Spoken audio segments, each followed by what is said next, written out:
Rajesh, hi, good to have you with us. How have you been?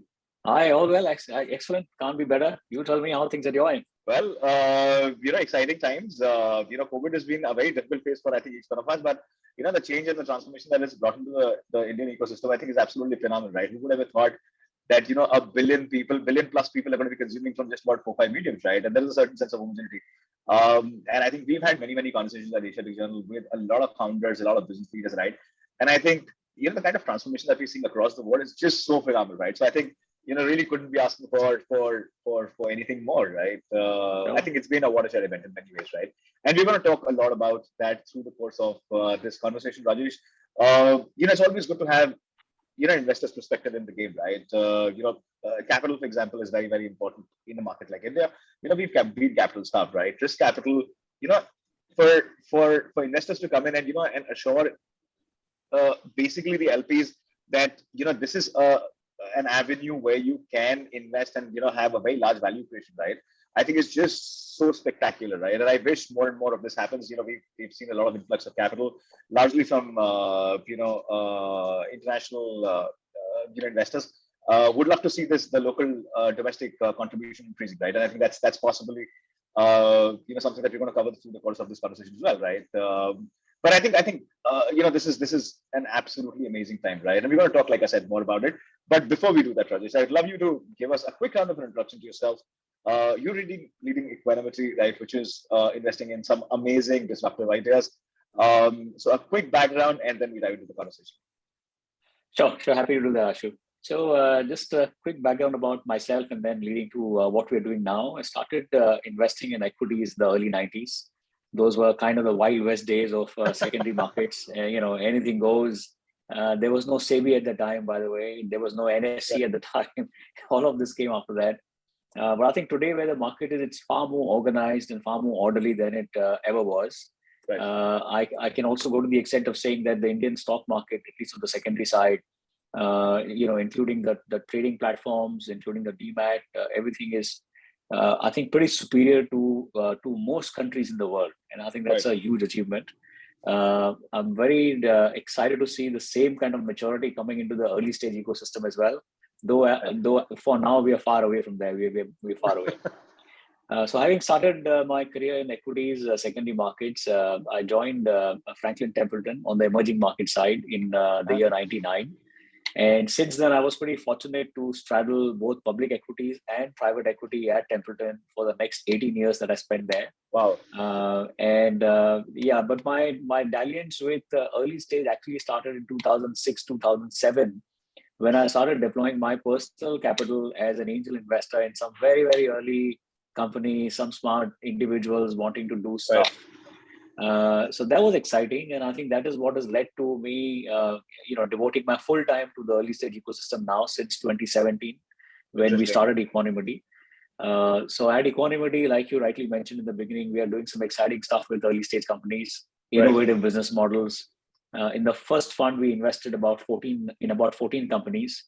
Very delighted to share with you that we've already seen 3 exits. We are still in year 4.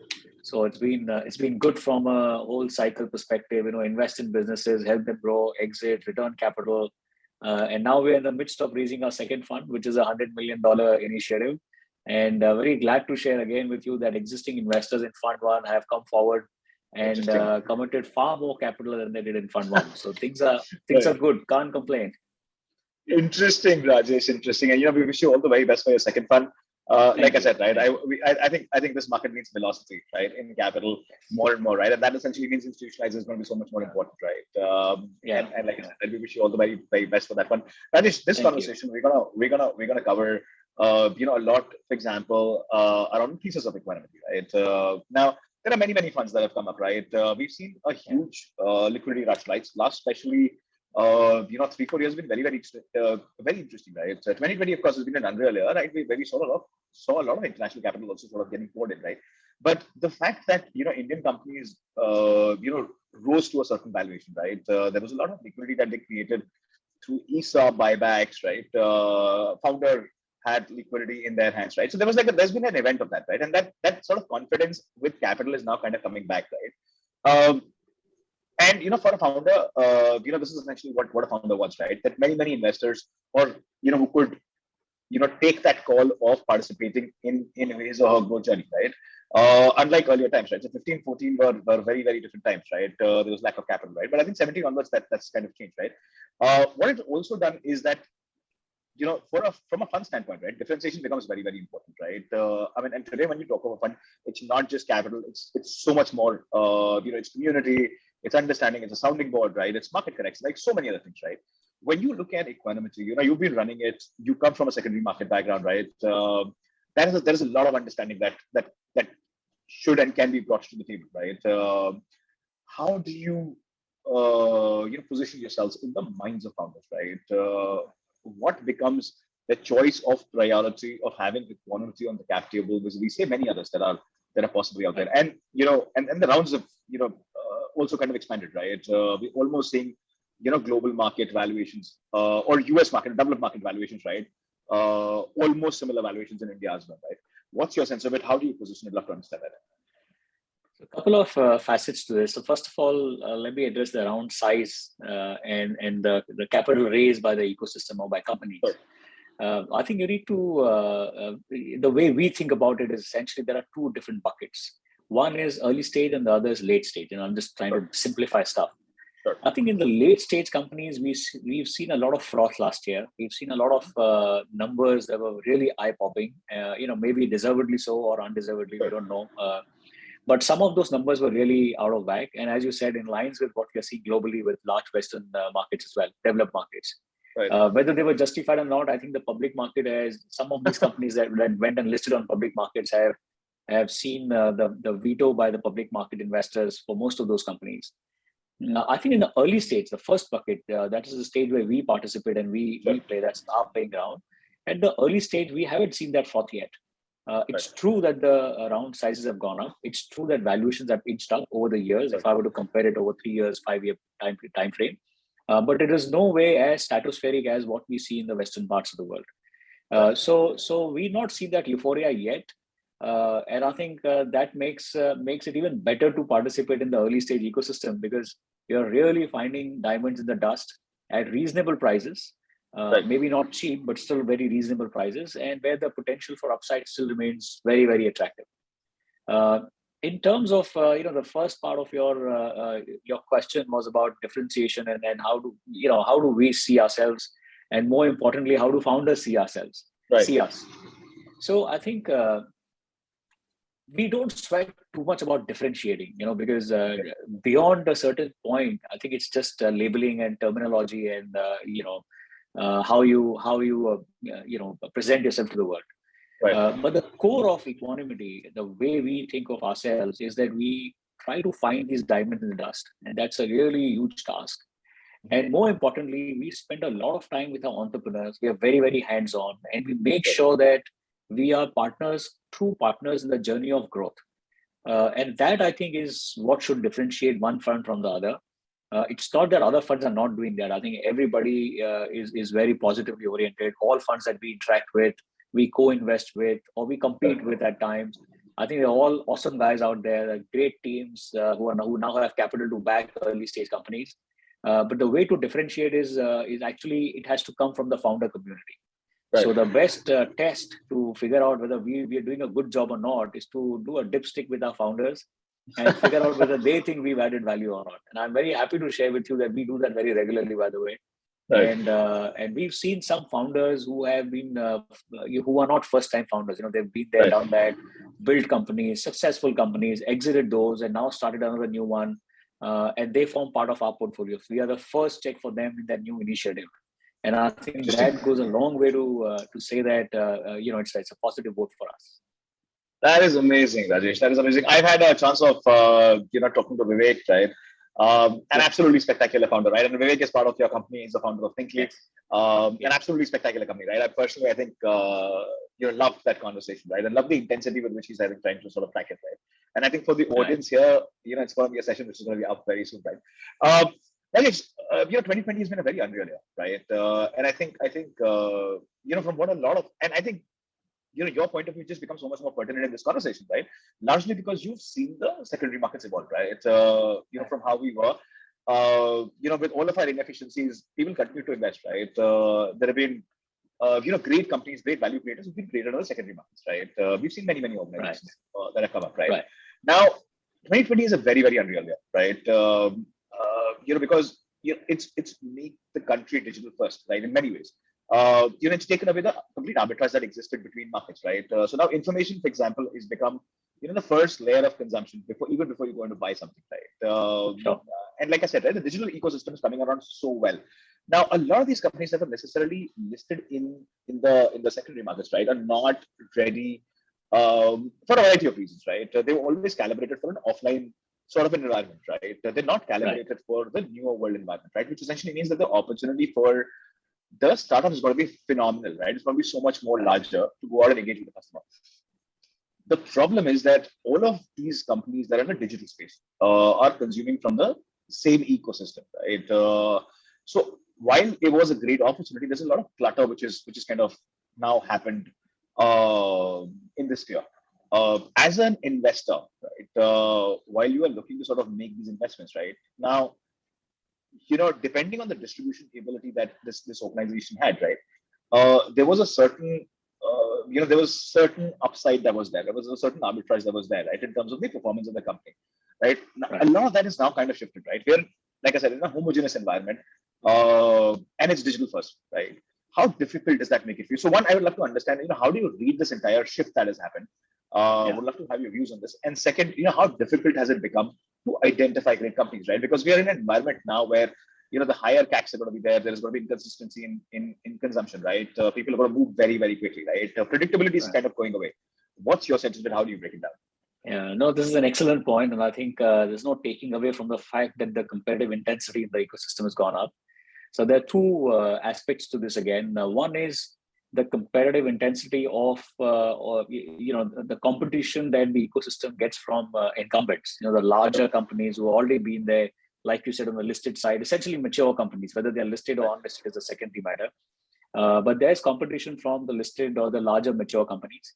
And then there's now too much competition within the early stage startups itself, because really across sectors, if you see, Ashu, there's hardly any entry barrier. There's no entry barrier now. It's like you said, it's very homogeneous. It's an open level playing field for anyone. And therefore that makes our job a little more difficult to finding, really finding those diamonds in the dust that I mentioned in the beginning. But I think the way we are addressing that is essentially spending more and more time with the founders that we intend to back, and trying to understand how they think about their businesses, they think about the entire sector, and they think about the future, what it holds for them. Sure. One of the ways, that we read the world and try to make put together our portfolio is to see how much innovation is the founding team bringing to the table. So if, like you said, CAC is going up, if you want to now, because you're competing with so many folks, you want to acquire customers, you've got to spend more. So that's not necessarily so if you're trying to do stuff in a very different and innovative manner. Right. If you're a me too in any business across, whether you're education technology, health tech, fintech, etc. If you're another me too, your CACs are going to go up.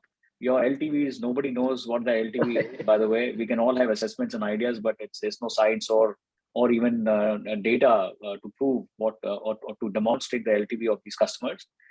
So doing business in a profitable manner, and forget about even profitability, doing business in a very sustainable manner itself is becoming very questionable. Absolutely. For most of these guys.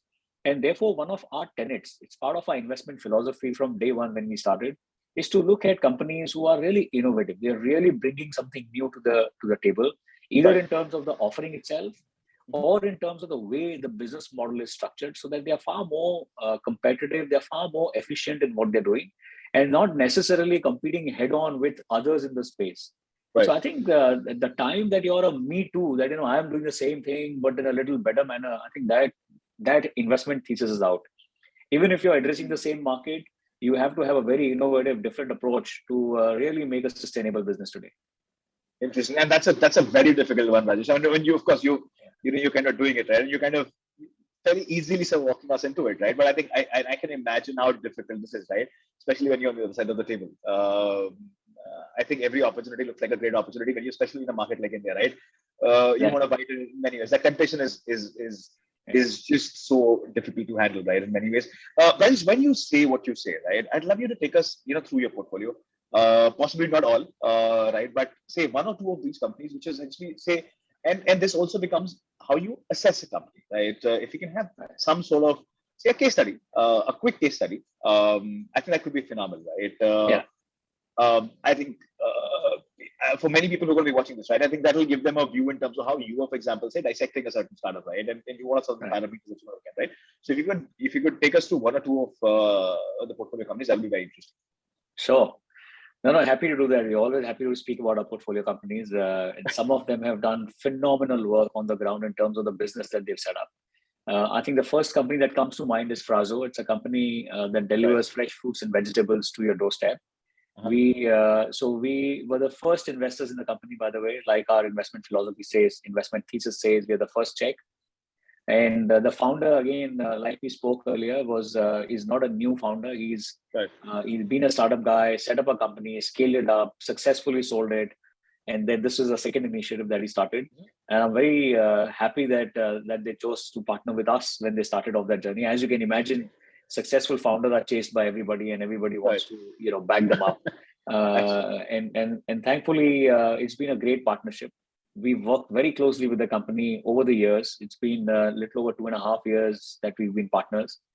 And I think some of the things that stood out for us on why we invested in the company was first is the quality of the founding team. These are people who've been there, done that, understand what it means to set up a business.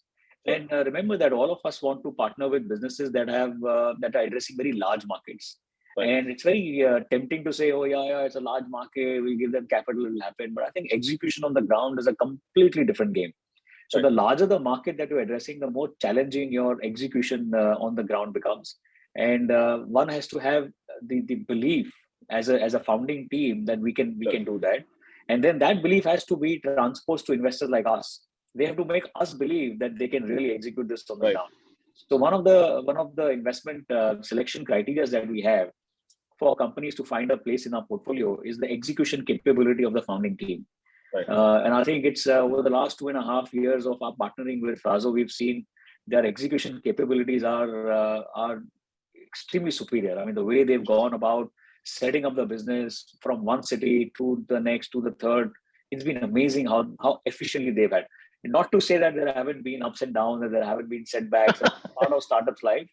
It's on one day you're on cloud 9, on the other one you're questioning your whole existence. Why the hell am I doing what I'm doing? So we've been through all of that with the company, and with most of the companies in our portfolios. But I think it's an exciting journey. In addition to this whole, addressing a large scalable market and having the execution capabilities, I think the other thing that really, drew us to this company was the entire timing of their offering. We were just about heading into the pandemic just before that. So this was 2019. No one knew the pandemic was going to come and change the way we do business. But I'm very happy to say that the vision that the founders had of having a B2B and a B2C aspect to the business, it is unbelievable that within the first month of the pandemic, of the whole shutdown that we had, we were able to really flip the business completely 100% to a B2C model from a B2B. And it happened because the technology stack that we had built was ready for it, was able to do that switch.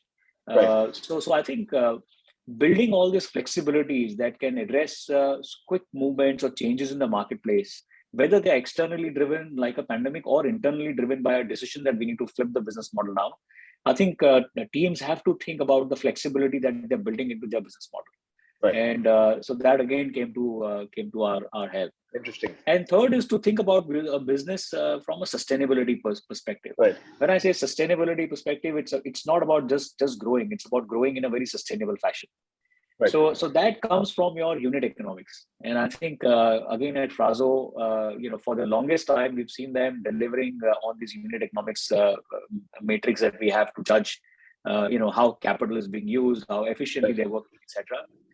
So I think it's a mix of all these things that have come together to make Frazzle very successful. We are now in the midst of raising $100 million, fund for Frazzle for their next round. And again, delighted to share with you that large part of that is already spoken for. Existing investors are all Wonderful. participating as well. So it shows a lot of confidence in the business and the founding team. And I think once this funding gets done, I don't think Frazzle will need any more money after that for the foreseeable future, because it's sufficient for them to execute and deliver on a pan-India basis, delivering fresh fruits and vegetables to your doorstep. Interesting. So, Interesting. yeah, so that's one company.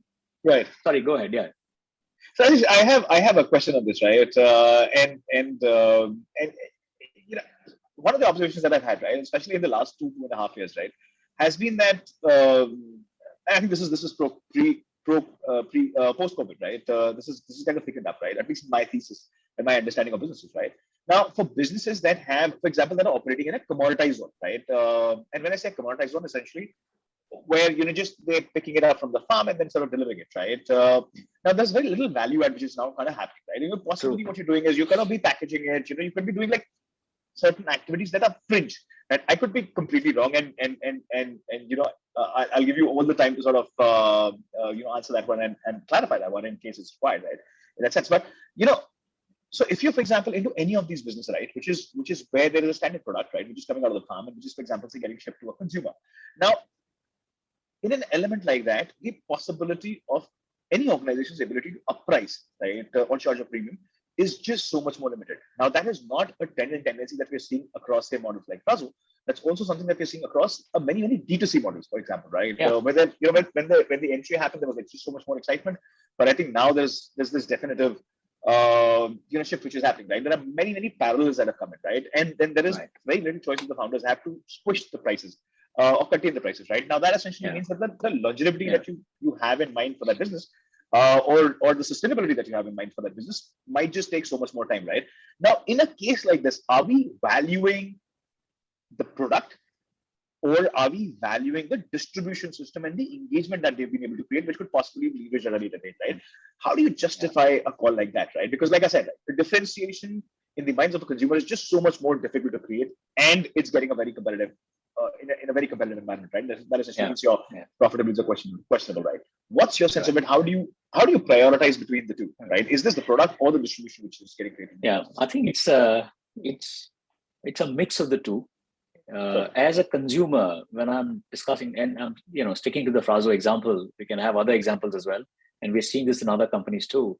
But I think from a customer perspective, when you order fresh fruits and vegetables, the first thing that you demand is fresh.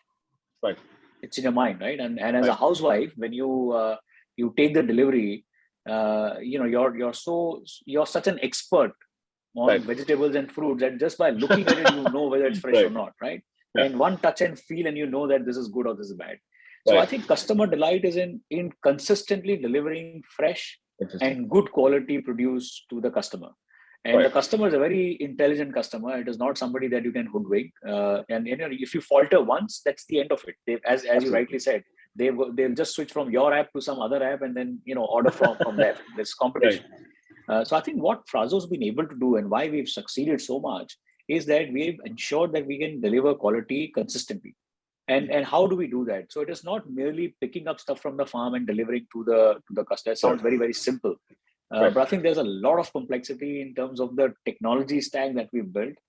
You will be amazed to hear that the SLA that we have for ourselves at Frazzle is to deliver fresh fruits and vegetables to our customers' doorstep within 12 to 18 hours of harvesting. Wow. So there is no cold chain. There is no cold storage that we have in the entire supply chain. It is fresh. Right. We've also gone to a lot of extent to use automation and reduce the number of touch points with the fruit and vegetables. Right. So we don't want human intervention, human touch. So we minimize that as much as possible. And so therefore, when the consumer really, accepts the delivery, there is delight. They're happy. And one of the biggest reasons why our CAC has been, very, very manageable and low is word of mouth. So, as you rightly said, the lockdown has been a very challenging period, and everybody's gone through a lot of trouble and a lot of problems.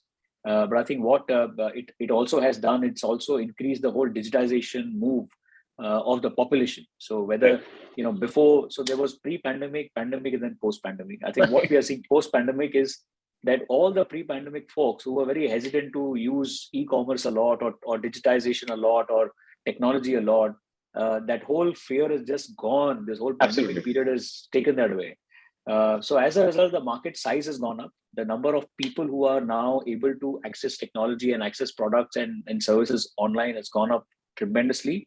And that brings a challenge of really making sure that you are delivering something that the consumer, results in consumer delight.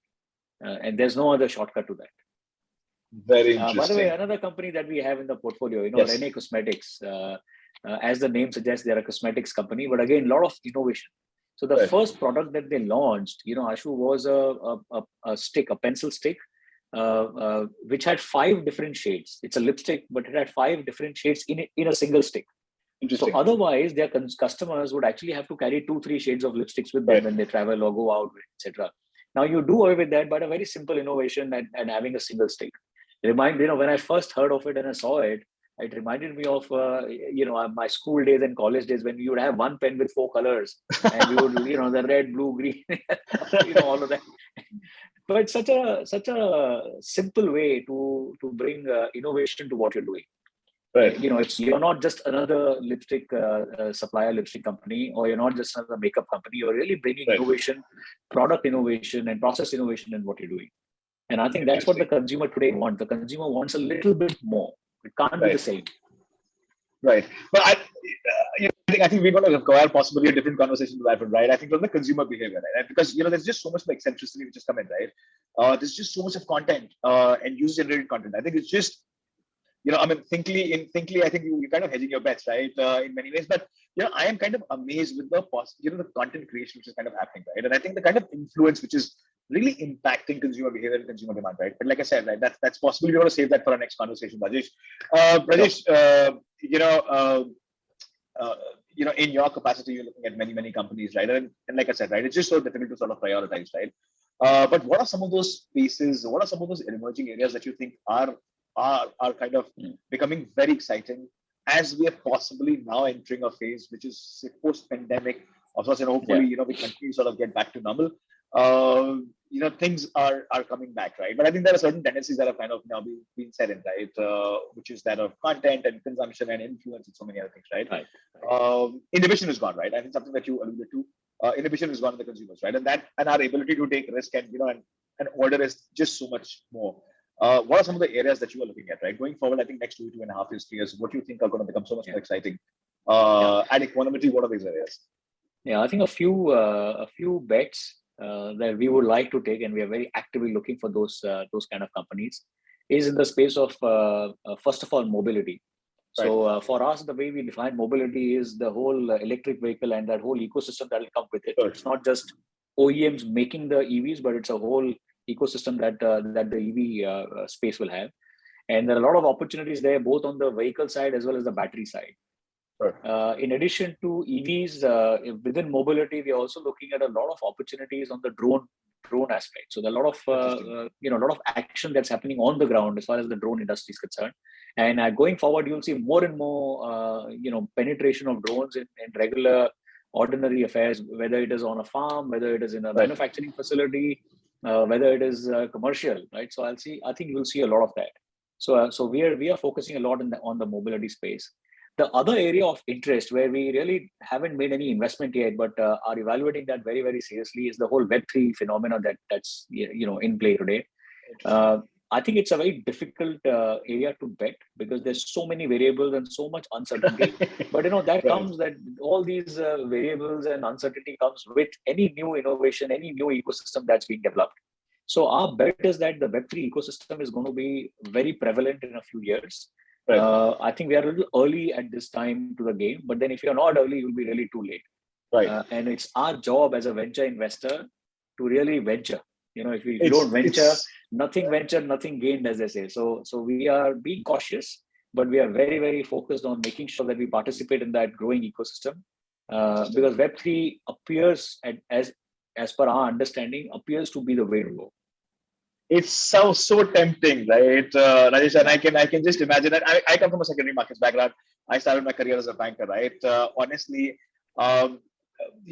I cannot let go of all of my learnings, right? I continue to question cryptos, I continue to question tokens, I continue to question the existence of Web3, right? But like you said, right? I think this is Hey, just me so too, by hard. the way. And Me I can too. imagine, I can imagine, right? I think, for me, I am in the position of asking questions, right? Life is slightly easier, right? You're making those choices, right? Yeah. As a fund manager, it's just so difficult, right? Yeah. I think for many people who are on the, who are not in the zone, right? I think, they tend to believe that, these are natural, normal things that come into your course of action, right? I think that, but I think they do not understand the challenge and the complexity of Yeah. being in your position, Yeah. Rajesh. Rajesh, towards the end of our conversation, how I want these conversations to keep going, right? But towards the end of our conversation, you've given me a view in terms of what are the next 2 years like, right? And this part of the section is usually a little cliched, but I want it as a takeaway for many, like I said, right? Founders who are going to be watching this. Um, what's your sense, right? Going forward, I think the maturity of a founder has to take a very different shape, right? Like I said, we're a very, very different market. I think both of us agree on this. The consumer landscape has changed completely, right? The consumer has become so much more savvy, it's become so much more aware. Yeah. You cannot BS and get away, right? You cannot do that anymore. You'll have to be at it. You'll have to be extremely humble, very focused. Your communication has to be very sharp. What's the new dimension of a new founder, right? If you were to spell it out, right? If Rajesh used to look at what you said, right, that's your key parameter of evaluation as well. What is the newer founder that you're looking at, especially in the post 2020, which is just so much more lucid, so much more transparent? Yeah. No, I think markets have changed, but to be honest, what we look for in a founder are still the same. The basic remains the same, right? The core of what a founder should bring to the table remains the same. There's no change in that. But I think in addition to bringing the passion and the vision, which are two essential ingredients for being a good founder, I think execution capabilities become far more important today. Right. Not that it wasn't important earlier, but I think going through the pandemic, we've seen, and the pandemic was not one phase. Within the pandemic, you saw, shut down, open, shut down, open. I'm like, oh shit, that's, for running a business, especially an early stage business, it's like, it's unbelievable how some founders have struggled and still come through and manage the whole situation. It's very easy for you and me to sit here and discuss it and say, oh, it was difficult, but now it's fine. But having lived through those times with the founders, our portfolio companies, has been a harrowing time. Right. So I think what one has to really bring to the table, in addition to all these qualities that we look at for founders, is a really flexible mindset. You cannot believe that this is one way to do things and we'll just follow that. There's a lot of merit in saying, I'm going to focus here and this is the way I'm going to deliver, etc.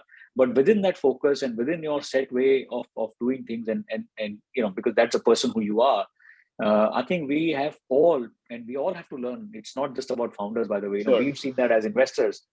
You have to be flexible. You have to be open to learning new things, new ways of doing things, changing, flipping, the way you do stuff at the drop of a hat. You have to, and you can't be only reactive. It's not only being reactive. I think one of the things that makes good founders is their ability to sense the impending changes and really preempt it. And again, some of our portfolio companies, guys have delivered so well. I'm so proud of them. And I mean, we've learned from them, by the way. We've learned so much, from our founders. So flexibility and this whole sense of impending change and being able to preempt that. And there's no science to it, by the way. And you rightly said in the beginning, it's the art of investing, especially at the early stage. It's complete art. There's hardly any science here. I can tell you that. Super, Rajesh. Thank you so much for doing that. How I wish these conversations, like I said, go on, right? There's just so much of depth, right? I enjoy all of these conversations. I've done about 400 of them now. And I think every single interaction has been, a value addition in many ways, right? Yeah, absolutely. Like you said, I think the newer age founder has to be just so much more agile, so much more flexible, right? I think gone are the days where you could be just hung up, right, with what has happened in the past, right? Because we're in a territory where there are no references, right?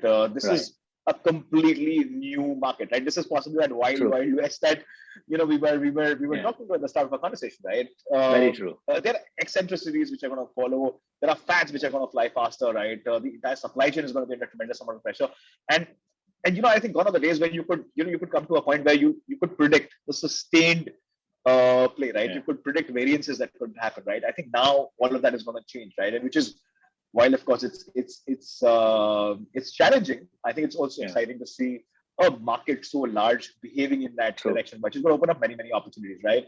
I think it's going to increase the pressure on you, Rajesh, and many other investors who are out there.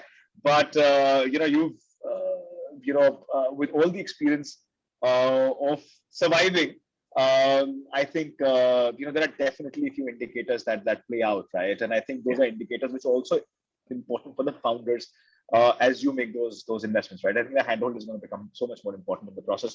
Rajesh, thank you so much for doing this. It's a pleasure to have you with us. Look forward to having you much sooner, discussing my pleasure portfolio in so much more detail, and talking about the listing environment, right? Which is now kind of become a key talking point and a good change for the Indian startup ecosystem. Absolutely. Thanks for having me. It's been a delight to answer these questions and have this conversation. I think you made some very relevant points as well. So yeah, look forward to being in touch, and I'm sure we'll do many more of these. Let's do that. Thank you. Thanks. Bye-bye.